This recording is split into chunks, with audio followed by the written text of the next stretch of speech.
juega con ningún equipo, y si hay un equipo con el que juega es el de México, y no es de los dientes para afuera. Puso todo el capital en llevar a México, traer a México a Evo Morales en lo más álgido de la situación, a pesar de que el Estados Unidos de Donald Trump avalaba el golpe de Estado. Y hoy no felicita a Joe Biden para no meterse, no entrometerse en algo que le corresponde solamente a los estadounidenses. Yo creo que hace bien el presidente, y los que lleguen a pensar o decir otra cosa es porque no entienden o porque realmente llevan una mala leche, un interés, ¿no?, de por medio.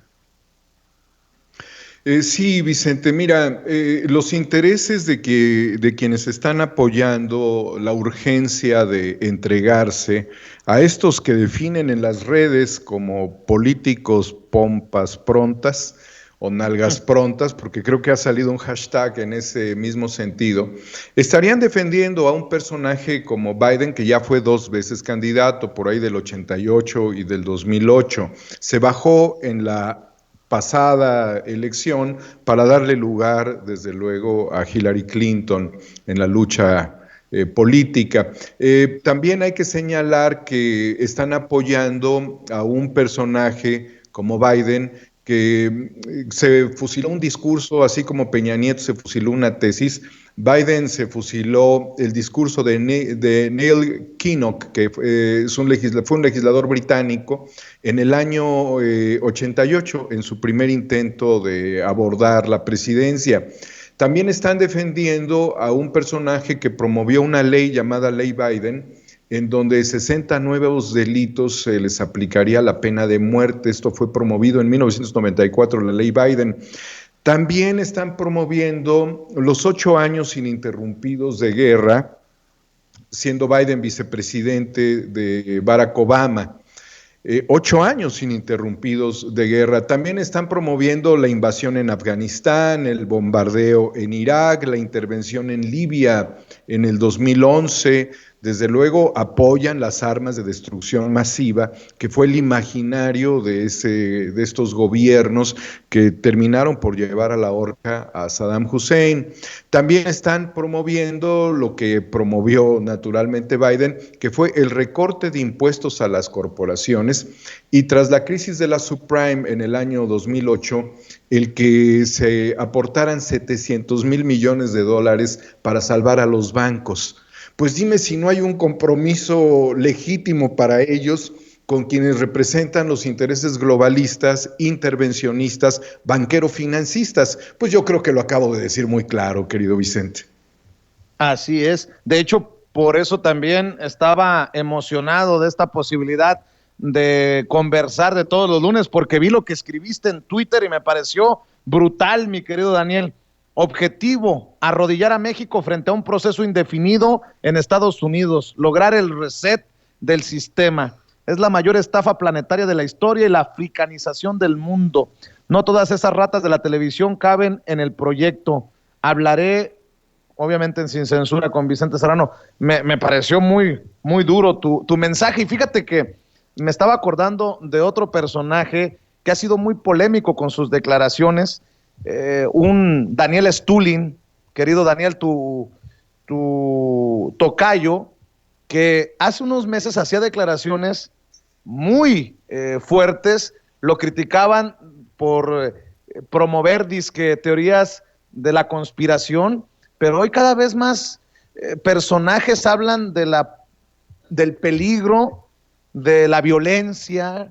Incluso por ahí alguien habló de una guerra mundial. Creo que es el ministro de las Fuerzas Armadas británicas, si recuerdo bien, a este personaje que hablaba de pues el peligro de la violencia, como también hoy se habla del peligro de la violencia en Estados Unidos y hasta de la posibilidad de una guerra civil si las cosas no se calman políticamente hablando. El mundo está en una situación muy vulnerable, amigas y amigos, porque Mira, para empezar, algo que ha señalado permanentemente mi amigo Daniel Stulin, con quien he desarrollado un gran proyecto que tenemos allí, que se llama Homo Ex Novo justamente, es el hecho de que tanto Estados Unidos como China son la cara de una misma moneda. ¿Y por qué sería así el enfoque?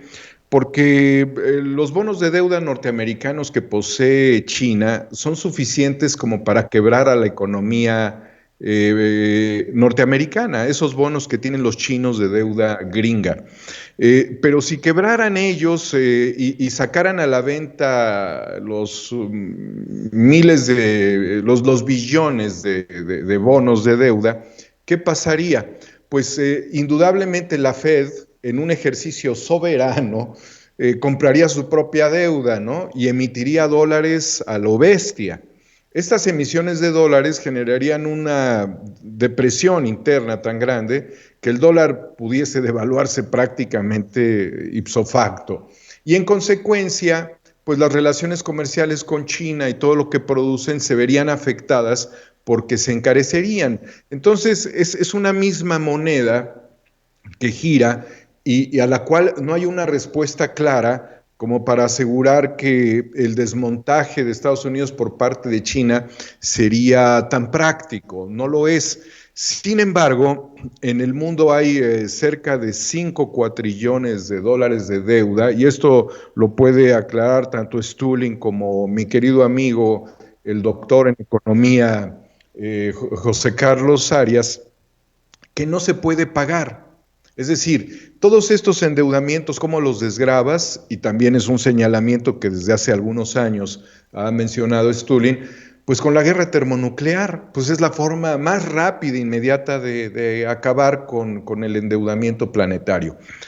Otra cuestión es el desmontaje del mundo, como ya lo vinieron intentando mediante el control territorial y todos estos 8 años, por ejemplo, ininterrumpidos de invasiones, de bombardeos hechos por Estados Unidos, pues también han tenido otro tipo de consecuencias verdaderamente brutales en el mundo. Los niños en Siria, los muertos en África, en los límites con España, la migración en Italia, el panislamismo en Francia, incluso la violencia en países mucho más arriba de Europa, del continente, como la violencia que se ha desatado en Suecia, por estos grupos de inmigrantes que han venido luchando tanto por oportunidades como por la ciudadanía.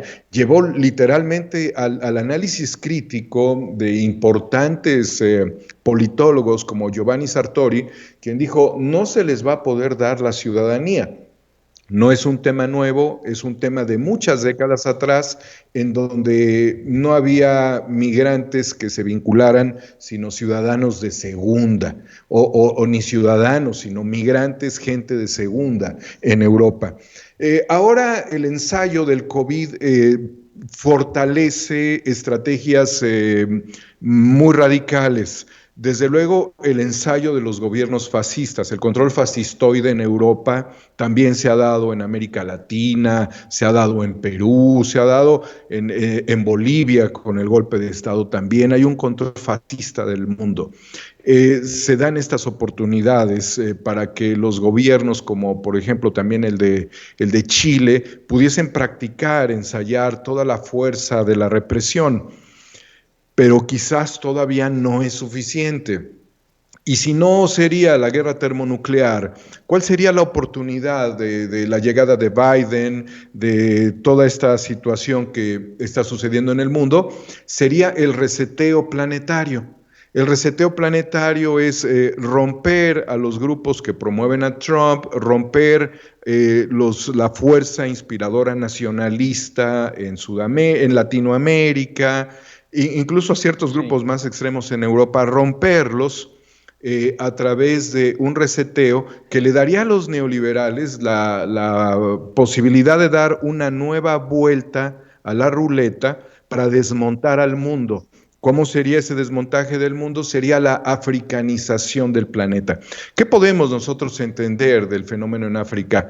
Pues regiones muy ricas, un continente rico con gente muy pobre, con gente que ha sido sometida por las colonias desde hace muchos siglos y al mismo tiempo que en la actualidad padecen desnutrición, padecen hambre, padecen trabajo esclavo, padecen guerras fratricidas entre ellos, y esa es una manera de deshacerse, como se han venido deshaciendo a través de las guerras idiosincrásicas, como también pueden suceder guerras idiosincrásicas en Chiapas, en Oaxaca, en Bavispe, Sonora, donde sea lo pueden hacer, con la finalidad naturalmente de producir despoblamientos, de desaparecer a las comunidades de las identidades, de los grupos sociales, de lo que ha dado una cohesión histórica. ¿Qué hay detrás de esto? Lo mismo que si pusieras parques eólicos o solares con paneles, debajo hay agua, debajo hay uranio, debajo hay litio, hay también agricultura posible. Lo que le está estorbando a la élite es la población. Nos demuestra mucho la circunstancia del COVID, la urgencia de ellos de desmontar al planeta. Entonces, el problema es ahora ver cómo arman un reparto planetario. Y este reparto planetario, pues tienes a los grupos sionistas, tienes a las casas reales, a las élites financieras, tienes intereses de siglos, de 1000 años o más, que han estado allí permanentemente y que con esta cuestión la están aprovechando. Sería absurdo, sería ridículo pensar que no están aprovechando la circunstancia del COVID, incluso para desmontar a Donald Trump, para desmontar al presidente de Argentina, también con la élite local, o para desmontar o intentar desmontar con la guerra híbrida Andrés Manuel López Obrador. Lo vienen ensayando, Vicente. Les vino muy bien, les acomoda muy bien a todos los que tú has mencionado, y que yo en este breve tuit, porque los tuits son breves, dejo muy claro que ni siquiera las ratas mediáticas van a lograr treparse al barco de Biden, al barco globalista, porque también los van a sacudir. ¿Qué es lo que sucede? ¿Cuál es la visión de los que celebran el triunfo en Estados Unidos del presidente, entre comillas, electo, cualquiera que este sea? La posibilidad de darle un reseteo al mundo bajo las mismas características que mencioné con la crisis de la subprime, que para eso también servía Biden, que es el recorte de impuestos a las corporaciones y el salvamento a la banca. Es decir, el montaje del sistema especulativo, que como ya no da, lo único que harían sería el reparto del mundo y la africanización de la vida en la tierra. Finalmente es una élite poderosa que buscan dos cosas muy claras: el control biotecnológico y el control infotecnológico. Con eso se dan por servidos y empiezan a despachar a la humanidad. ¿Quién sabe a dónde, Vicente? ¿Quién sabe a dónde? Pero si el COVID ha generado muerte, si las enfermedades neoliberales generan muerte y si la revolución tecnocientífica reduce la participación humana a escala productiva, a escala intelectual, a escala crítica, pues naturalmente no nos necesitan. Esa es la realidad. Y es lo que pudiéramos decir cuando, de acuerdo con Oxfam, tú ves que, si no me equivoco en la cifra, 27 hombres en el mundo tienen toda la riqueza de todas las mujeres de África. 27 tipos en el mundo, que pudieran ser 27 familias, tienen toda la riqueza de lo que tiene África. Caray. Entonces, el mundo no volvería, el mundo, no hablo de México, el mundo no volvería en una V a remontarse. Sería prácticamente imposible. Por lo tanto, no sabemos si Biden dure lo que dura un gobierno, porque utilizando un concepto un poco del imaginario colectivo, el amor dura mientras dura, pues no sabemos si Biden dure, pero lo que sí es cierto es de que mientras dure van a estar viendo la repartición planetaria. Hablando de